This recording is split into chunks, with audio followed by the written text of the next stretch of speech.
Ok, donc on va dans cette vidéo-là voir comment exporter notre fiche technique. C'est pas très compliqué. On sélectionne notre brut, pardon, notre posage ici. Vous voyez, je l'ai renommé au nom du numéro de la pièce. Je vous suggère de faire la même chose.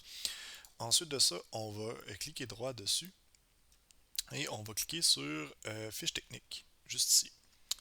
Donc, assurez-vous que quand vous avez cliqué sur fiche technique, que votre pièce est positionnée comme ça, donc que l'origine est en avant, que vous voyez bien votre pièce et votre brut. Comme ça, vous allez le retrouver tel quel dans la fiche technique. Donc, dans téléchargement, je me suis créé un petit dossier qui correspond là, à notre projet.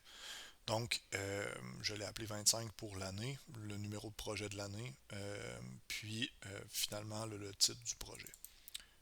Si on clique dessus, c'est une organisation que j'utilise assez fréquemment, là, je vous dirais, c'est quand même bien pour organiser là, des fichiers de conception et de fabrication. Donc dans Annexe, tout ce qui vous aide à faire votre modélisation, si vous avez des images de référence, des choses comme ça, des notes, peu importe, vous pouvez les mettre là. Conception, tous vos fichiers de conception, donc si vous souhaitez partager ce dossier-là, vous pouvez y inscrire, en fait, y copier les hyperliens de vos modélisations par exemple. Puis dans fabrication, la section qui nous intéresse, ça va tout ce qui est relatif à la fabrication de ce qu'on a modélisé. Donc des fichiers paramétrés par exemple d'impression 3D ou encore le G-code du fraisage qu'on va exécuter là, pour notre bloc moteur. Donc on clique là-dessus. Ensuite de ça, j'ai créé un petit dossier qui correspond à la pièce. Donc si on avait une pièce qui nécessitait plusieurs opérations sur des machines différentes par exemple, on pourrait regrouper ça là-dedans. Donc, notre pièce 0101 bloc moteur va accueillir notre fiche technique et notre G-code dans ce cas-ci. On a juste une opération sur une seule machine. Donc, on clique là-dessus, on clique sur Select Folder et ça génère notre fiche technique. Une fois dans notre fiche technique, je vous dirais, il y a quelques informations qui valent le détour là, avant de lancer votre usinage. La première, c'est les dimensions de votre brut qui sont ici.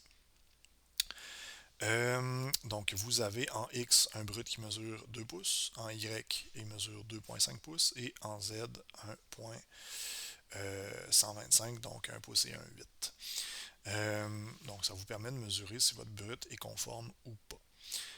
Ensuite de ça, vous avez les dimensions une fois usinées qui sont ici. Donc, vous voyez le décalage entre les deux. Ça vous donne la marge que vous avez réellement. Ensuite de ça, vous avez le nombre d'opérations, le nombre d'outils, la distance là, minimum en Z à laquelle vous allez aller, donc moins 48 millièmes, ça se trouve être la pointe de notre forêt probablement, là, qui descend aussi bas que ça là, dans le martyr. Ensuite de ça, on a le temps d'usinage estimé. Encore une fois, ça ne comprend pas les changements d'outils manuels. Donc, rajouter environ 10 minutes par changement d'outil manuel, c'est à peu près le temps que ça va vous prendre pour votre première fois là, sur la CNC. Ensuite de ça, on a la liste des outils. Donc, vous avez le numéro de l'outil qui va se retrouver dans le G-code. Donc, c'est avec ce numéro-là que la CNC va désigner ces outils. Ici, c'est le numéro de l'outil en tant que tel. Donc, quand vous allez ouvrir le tiroir, c'est le numéro que vous allez chercher là, sur l'enveloppe de l'outil. Et finalement, vous avez vos différentes opérations avec le temps d'opération estimé et finalement là, la longueur de l'outil qui est nécessaire pour faire l'opération sans qu'il y ait d'impact. Donc, c'est super important de vérifier ça ici et de s'assurer que vous ayez cette longueur-là au moment de l'usinage. Sans quoi, vous risquez d'avoir des collisions avec la bague de votre outil là, sur votre pièce. Donc, ça ressemble pas mal à ça.